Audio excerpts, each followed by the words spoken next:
नमस्कार दोस्तों PCS academy में मैं आप सभी लोगों का स्वागत करता हूं। और दोस्तों आज की डेट में हम लोग जो यूपी पीसीएस मेंस 2019 और 20 के लिए आंसर राइटिंग की सीरीज़ चल रही थी, तो उसी सीरीज़ में अभी तक हम लोगों ने 64 पार्ट तक देख लिए थे। आज हम लोग 65वां पार्ट देखेंगे। ठीक है, तो सभी लोग इस पार्ट में जो 2 प्रश्न दिए जा रहे हैं उसको बहुत बेहतर तरीके से आप लोग लिखिए। ठीक है, और वीडियो अच्छा लगता है तो वीडियो को लाइक कर दीजिएगा, चैनल को सब्सक्राइब कर लीजिएगा, ऑल बटन पर प्रेस कर दीजिएगा। ठीक है, तो आज की डेट में दोस्तों जीएस पेपर 4 का प्रश्न देखेंगे। प्रश्न संख्या 129 है और 200 शब्द सीमा में इस प्रश्न को आप लोगों को बहुत अच्छी तरीके से लिखना है। जीएस पेपर 4 का यह प्रश्न है।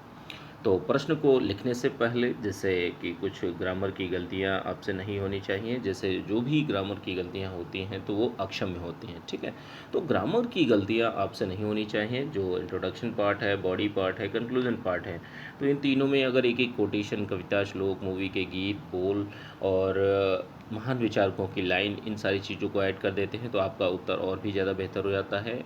और क्या करना है कि जैसे जो शब्दों का चयन है वो आपका अच्छा होना चाहिए।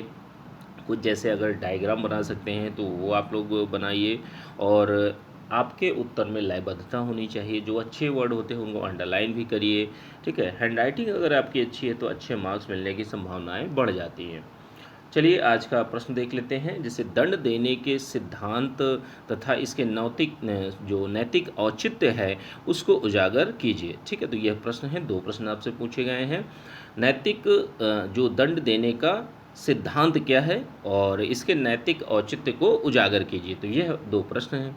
अब देखिए दंड की जहाँ तक बात करते हैं तो देखिए पनिशमेंट क्यों ज़रूरी होता है, इसका अगर सिद्धांत क्या कहता है कि जिसे दंड देने का सिद्धांत सबसे बड़ा यही होता है कि लक्ष्य, जैसे जो भी इसका लक्ष्य होता है, दंड देने का सिद्धांत का जो मुख्य लक्ष्य माना जाता है कि पुनः अपराध को रोकना।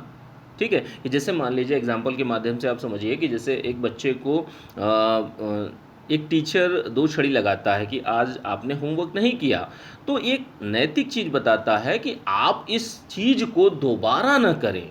ठीक है, पुनः जो अपराध है या जो गलती है वह ना दोहराई जाए। ठीक है, तो दंड इसीलिए दिया जाता है। जो दंड देने का सिद्धांत है इसके अंतर्गत और क्या चीज़ आती है कि जैसे प्रत्येक क्रिया उसी अनुपात में प्रतिक्रिया भी आती है। कि जैसे आपने कार्य नहीं किया, जैसे आपने 1 साल का होमवर्क नहीं किया तो उसी के अनुपात में आपको ढेर सारी मार पड़ती है। या आपने कोई छोटा सा अपराध किया, दंड किस हिसाब से दिया जाता है, हमारे यहाँ भारतीय दंड संहिता है तो उसके अनुसार क्या है कि जैसे जो छोटा अपराध है तो उसके लिए छोटी सज़ा है, जो जघन्य अपराध है उसके लिए बहुत भयानक सज़ा है। तो सज़ा जो है वो क्रिया के अनुसार उसी अनुपात में प्रतिक्रिया दी जाती है, दंड का प्रावधान किया जाता है। लक्ष्य क्या होता है कि जैसे और क्या इन चीज़ों का होता है कि दंड क्यों दिया जाता है, तो दंड देखिए इसलिए भी ज़रूरी होता है। दंड का सिद्धांत यह कहता है कि जो दंड का सिद्धांत के लक्ष्य है उसमें अपराधी को शिक्षित करना कि वह दोबारा इन चीज़ों को ना करे। ठीक है, नहीं तो आपको दंड दिया जाएगा। ऐसी परिस्थिति में क्या है, और क्या है कि अपराधी में एक नैतिक सुधार को सुनिश्चित करना। कहने का मतलब है अगर नैतिक रूप से वह व्यक्ति नहीं सही होगा तो पुनः वह अपराध को करेगा जाकर। तो इसीलिए दंड देने का प्रावधान किया जाता है। और क्या होता है कि जैसे जो अपराधों की जो प्रवृत्तियां हैं, ठीक है, अलग अलग प्रकार की जो प्रवृत्तियां हैं उनको कम करना, दंड का प्रावधान जो है, दंड का सिद्धांत जो है, दंड इसीलिए इम्पोज किया जाता है किसी की भी व्यक्ति के ऊपर, संस्थान के ऊपर, या जुर्माना जो लगाया जाता है किसी भी पर। देखिए दंड जो है, दंड का प्रकार अलग अलग हो सकते हैं, लेकिन दंड का जो सिद्धांत है उसके अंतर्गत चीज़ें जो कही जाती हैं कि जो संस्थान या व्यक्ति या जो भी चीज़ें हैं वह व्यक्ति घटित वह जो क्रिया करता है वो गलत क्रिया को ना करे। ठीक है, दोबारा अच्छी क्रिया को करे, उसमें एक नैतिक जो सुधार है वो होना चाहिए। ठीक है, तो ये आपका दंड का सिद्धांत जो मुख्यतः कहता है वो चीज़ें हैं। ठीक है, अब दंड और इसका नैतिक औचित्य क्या है, तो अब इन चीज़ों को देख लेते हैं कि जैसे देखिए पनिशमेंट जो होता है और इसका जो नैतिक औचित्य है, अब उसकी बात करेंगे तो सबसे पहला ही पॉइंट है कि दंड तभी होता है जब, जैसे आपको दंड कब मिलता है, दंड का औचित्य बस इतना ही होता है कि जब आप नियमों का चेतनापूर्वक उल्लंघन करते हैं। कहने का मतलब यह है कि जानबूझकर आपने किसी को थप्पड़ मारा या किसी से आप जान रहे हैं कि हमने इसको मतलब इस पर हमने हमला किया तो हमें सजा होगी, लेकिन फिर भी उसके बावजूद में भी आप वह कार्य करते हैं, ठीक है, नियमों का उल्लंघन करते हैं, ठीक है। तो ये सारी चीज़ें होती, जानबूझकर दंड तभी दिया जाता है जब नियमों का उल्लंघन जो है वो चेतनापूर्वक होना चाहिए, जानबूझकर होना चाहिए। अगर ऐसा स्थिति नहीं है, जैसे अनजाने में किसी से हो जाता है, तो उसके लिए दंड का प्रावधान नहीं होना चाहिए, ऐसा नैतिक औचित्य कहता है, ठीक है। जैसे देखिए, पुरस्कार पाने हेतु बुरे कर्मों से दूर रहते हैं, तो इसका क्या अर्थ है कि जैसे मान लीजिए जो अच्छे कार्य हैं, जो अच्छे व्यक्ति हैं, अच्छे कार्यों को क्रियान्वित करते हैं, तो ऐसे व्यक्तियों को क्या है, पुरस्कार दिया जाना चाहिए कि जिससे वो व्यक्ति जो बुरे कार्य हैं उनसे दूर रहे, ठीक है। नैतिक शिक्षाएं दी जाती हैं, नैतिक कार्यों को प्रोत्साहित किया जाता है, किस चीज़ के लिए, इस चीज़ के लिए कि वह व्यक्ति उन बुरे कार्यों से दूर रहे, बुरे कार्यों को ना करे। और क्या है, अज्ञानतावश अपराध अगर होता है तो उसके लिए दंड उचित नहीं मानता, जो दंड और उसके नैतिक औचित्य की जहाँ तक बात की जाती है। तो देखिए, इसमें जब कोई अनजाने वश कोई गलती कर देता है, जैसे उसको पता ही नहीं है कि उसको आइडिया ही नहीं है, उसके बारे में ज्ञान ही नहीं है कि इस घटना को, अगर इस कार्य को हम करेंगे तो अगले को क्या दिक्कत होगी, ठीक है। तो ऐसी स्थिति में उस व्यक्ति को या उस संस्था को दंड उचित नहीं होता, ठीक है। और क्या है कि जैसे इच्छा से गलत करने वालों को हेतु दंड का प्रावधान कहता है। तो देखिए, नैतिक औचित्य यही कहता है कि जो व्यक्ति अगर अपनी इच्छा से कर रहा है, जानबूझकर चीज़ों को कर रहा है, अपनी इच्छा से ही गलत कार्यों को क्रियान्वित कर रहा है, तो ऐसी स्थिति में दंड का प्रावधान दिया जाता है, ठीक है। दंड के लिए समाज में कुछ नियम होने चाहिए, जैसे हमारे यहाँ है आईपीसी है, ठीक है, इंडियन पिनल कोड है। अब इसमें क्या है, भारतीय दंड संहिता में, तो इसमें क्या है कि समाज में कुछ नियम कानून है, उसके अनुसार जैसे आपने जैसे गलत कार्य छोटा सा किया तो उसके लिए सज़ा कुछ और होगी, जैसे आपने किसी का मर्डर कर दिया तो उसके लिए धारा कुछ और लगेगी। तो अलग अलग दंड, मतलब जो कार्य हैं, ठीक है, गलत कार्यों के लिए, दंड के लिए समाज में कुछ नियम होने चाहिए, और उन्हीं नियमों के अनुसार जो दंड प्रावधान है उसको दिया जाना चाहिए।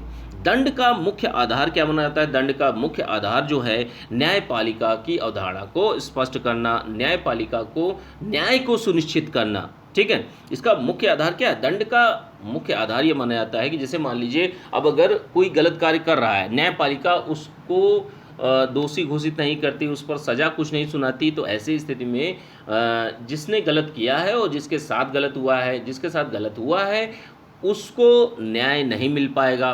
तो यहाँ पर जो न्याय है, न्याय की अवधारणा को भी सुनिश्चित किया जाता है। और क्या चीज़ें होती हैं कि जैसे दंड न्यायोचित होना चाहिए, कि जैसे न्याय के अनुसार जो भी चीज़ें सही हैं, दंड मिलना बहुत ज़रूरी है, ठीक है, इसको ज़रूर फॉलो किया जाना चाहिए। नैतिक रूप से जो व्यक्ति है, जिसने जितना भी कार्य किया है, तो उसको उसी मात्रा में जो दंड प्रावधान है वो मिलना चाहिए। दंड से संस्था, व्यक्ति, समाज विवेक युक्त बनते हैं। कहने का मतलब यह है कि कोई भी व्यक्ति हो सकता है, कोई संस्था हो सकती है, या समाज हो सकता है। दंड जब दिया जाता है, ठीक है, तो दंड किस लिए दिया जाता है, लोगों को विवेक युक्त बनाने में यह कार्य में लाया जाता है, उपयोग में लाया जाता है। और जो दंड है, दंड से ही चीज़ें ठीक होती हैं। कहीं ना कहीं लोगों में एक डर बैठता है कि हाँ, अगर हम गलत कार्य करेंगे तो हमें पनिशमेंट मिलेगी, ठीक है। ये स्टार्टिंग से बच्चों में भी आप लोगों ने देखा होगा कि जो छोटे बच्चे होते हैं, स्टार्टिंग से ये चीज़ें की जाती हैं कि अगर आप गलत कार्य करोगे तो आपको डंडे पड़ेंगे या थप्पड़ पड़ेगा। तो ऐसी स्थितियां क्यों होती हैं, ऐसी स्थितियां इसीलिए होती हैं, और इसीलिए दंड का जो प्रावधान है वो उचित तरीके से, नैतिक रूप से जितना सही है उतना ही मिलना चाहिए, ठीक है। तो इस तरीके से आप लोगों को 200 शब्द सीमा में इस प्रश्न को बहुत अच्छी तरीके से लिखना है, ठीक है। आज का यह पहला प्रश्न है। दूसरा प्रश्न जो है आप लोगों का करंट अफेयर का प्रश्न है। ठीक है, ध्यान रखिएगा। करंट अफेयर का प्रश्न है और प्रश्न संख्या 130 है और 125 शब्दों में, शब्द सीमा में इस प्रश्न को आप लोगों को बहुत अच्छी तरीके से लिखना है। ठीक है, लिखने से पहले कुछ सावधानियां, कि जैसे जो ग्रामर की गलतियां होती हैं दोस्तों, आपसे नहीं होनी चाहिए। जो इंट्रोडक्शन पार्ट है, बॉडी पार्ट है, कंक्लूजन पार्ट है, तो इन तीनों में एक एक कोटेशन, कविता, श्लोक, महान विचारकों की लाइन, ये सारी चीज़ें ऐड कर सकते हैं, अपने उत्तर को बेहतर बना सकते हैं। आपकी अगर हैंडराइटिंग अगर अच्छी है तो आपको अच्छे मार्क्स मिलने की संभावनाएं बढ़ जाती हैं। और क्या चीज़ें होती हैं कि जैसे जो आप लिख रहे होते हैं उसमें लयबद्धता होनी चाहिए, एक सीक्वेंस में होना चाहिए। अब ऐसा नहीं है कि आप आवश्यकता क्यों है पहले आपने लिख दिया, फिर उसके बाद आप अवसंरचना के बारे में बता रहे हैं, तो ये चीज़ें एग्जामिनर को नहीं अच्छी लगती। जिस स्वरूप में प्रश्न को पूछा गया उसी स्वरूप में आप लोगों को लिखना होता है। जितनी शब्द सीमा 125 शब्द सीमा बोली गई है आपसे, तो उसी शब्द सीमा में लिखने का आप लोगों को प्रयास करना होता है। ठीक है, और अच्छे जो शब्द होते हैं उन शब्दों को आप अंडरलाइन भी करिए। ठीक है, तो इस तरीके से आप लोगों को लिखना है। ठीक है, और दोस्तों जो यह पीडीएफ है, पीडीएफ आप लोगों को पेड व्हाट्सएप ग्रुप चल रहा है, तो जो लोग भी पेड व्हाट्सएप ग्रुप ज्वाइन करना चाहते हैं इस नंबर पर मैसेज कर सकते हैं, जानकारी ले सकते हैं। डिस्क्रिप्शन बॉक्स में भी पड़ा हुआ है, देख सकते हैं आप लोग। ज्वाइनिंग प्रोसेस है, उसके बाद ही आप ज्वाइन होंगे। तो आज का जो दूसरा प्रश्न है करंट अफेयर का है, 130 नंबर संख्या है। प्रश्न को देख लेते हैं। राष्ट्रीय अवसंरचना पाइपलाइन क्या है, इसकी देश में आवश्यकता क्यों है, स्पष्ट कीजिए। तो इस प्रश्न को आप लोगों को बहुत अच्छी तरीके से लिखना है।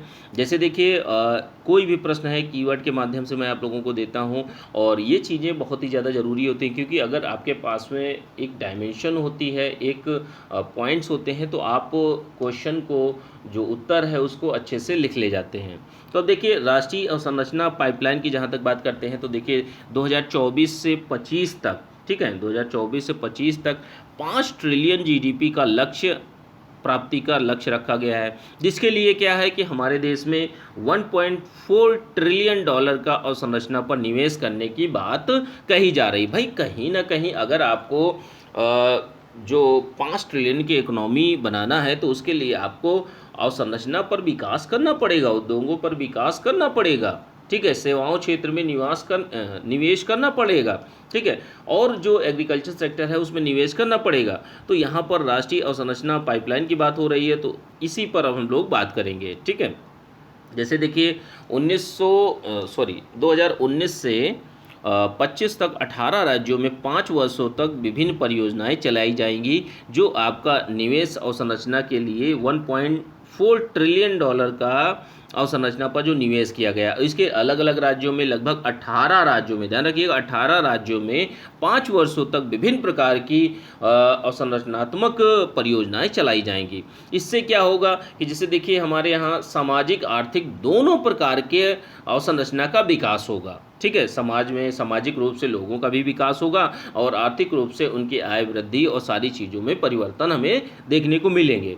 आर्थिक रूप की जहाँ तक बात करते हैं, तो आर्थिक रूप में जैसे सड़क है, सड़कों का निर्माण करना, ऊर्जा क्षेत्र में निवेश करना, रेलवे क्षेत्र में निवेश करना जिससे अच्छी सुविधाएं लोगों को मिल सकें, जहाजरानी में निवेश करना, इस्पात इंडस्ट्री में निवेश करना, जो कोर सेक्टर हैं उन पर मुख्यतः निवेश करने की बात कही जाए। सामाजिक क्षेत्रों की निवेश की जहाँ तक बात आती है, तो इसमें जैसे शिक्षा है, स्वास्थ्य है, खेलकूद है, जो ज़रूरत की चीज़ें हैं लोगों के लिए, जो बहुत ही ज़्यादा आवश्यक है, भोजन, पानी और बिजली, इन सारी चीज़ों पर निवेश की बात कही जाती है। सामाजिक सेवाओं पर निवेश करना, ठीक है, तो इतना ध्यान रखिएगा आप लोग। तो यह राष्ट्रीय अवसंरचना के अंतर्गत जो सामाजिक और आर्थिक अवसंरचना विकास है उसके अंतर्गत ये सारी चीज़ें आती हैं। अब देखिए इन चीज़ों का विकास की आवश्यकता क्यों है, ठीक है, अब इसको समझ लेते हैं हम लोग। तो देखिए आवश्यकता क्यों है, क्योंकि देखिए वर्तमान में हमारे यहाँ शहरीकरण बढ़ रहा है, और आप लोग भी जानते हैं कि 2030 में भारत में लगभग 42% जनसंख्या जो है वो अब शहरी क्षेत्रों में निवास करेगी। तो इसलिए अवसंरचना का विकास किया जाना बहुत ही ज़्यादा ज़रूरी है। और क्या चीज़ें हैं कि जैसे कार्यशील आयु की बढ़ती जनसंख्या, ठीक है, कार्यशील आयु जो है, तो कार्यशील आयु की बढ़ती जनसंख्या भी बहुत ही ज़्यादा ज़रूरी है। ठीक है, और 2030 तक कहा भी जा रहा है कि 1.03 बिलियन होने का अनुमान भी लगाया जा रहा है। अब अगर कार्यशील जनसंख्या होगी तो उसे कहीं ना कहीं रोजगार प्राप्ति और संरचना का विकास बहुत ही ज़्यादा ज़रूरी हो जाता है। ठीक है, अगर हमारे यहाँ जो कार्यशील जनसंख्या होगी, अगर उसको कार्य ही नहीं मिलेगा, तो ऐसी स्थिति में क्या है, जीडीपी कभी बढ़ेगी नहीं, बढ़ सकती। ये सारी चीज़ें हैं। 2018 से 30 के लिए रोजगार की जहाँ तक बात की जाती है, तो शहरी क्षेत्रों का योगदान जो है 2030 तक कहा जा रहा है कि 41% होने की संभावना है, जबकि ग्रामीण क्षेत्रों का कम होने की संभावनाएं बताई जा रही हैं। क्योंकि देखिए, ग्रामीण क्षेत्रों में लोग निवेश नहीं करते, और निवेश न करने के कारण जो चीज़ें हैं, जो कार्य हैं, वहाँ की जो प्रक्रियाएं हैं, वो सही रूप में क्रियान्वित नहीं हो पाती हैं। जैसे कृषि कार्य हैं, पशुपालन हो गया, अन्य प्रकार के कार्य हैं। अगर आर्थिक गतिविधियाँ ग्रामीण क्षेत्रों में नहीं होंगी तो रोजगार नहीं मिलेंगे, और रोजगार नहीं मिलेंगे तो बेरोजगारी की स्थिति मिलेगी।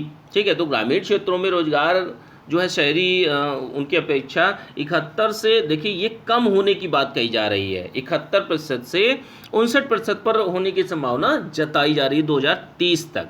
ठीक है, और क्या है कि जैसे हमारे यहाँ जो अवसंरचना का विकास है, ठीक है, तो इसको कुछ चीज़ें ऐसी हैं कि जैसे सेवा आधारित अर्थव्यवस्था के रूप में रूपांतरण करना। अब भाई, सेवाएं देने के लिए कहीं ना कहीं आपको अपने यहाँ, अपने देश के अंदर अवसंरचना का विकास करना होगा। ठीक है, और इसके साथ में आवश्यकता इसलिए भी है अवसंरचना का विकास करने की, क्योंकि देखिए जलवायु परिवर्तन, आपदाएं, ये दो बहुत बड़े मुद्दे हैं।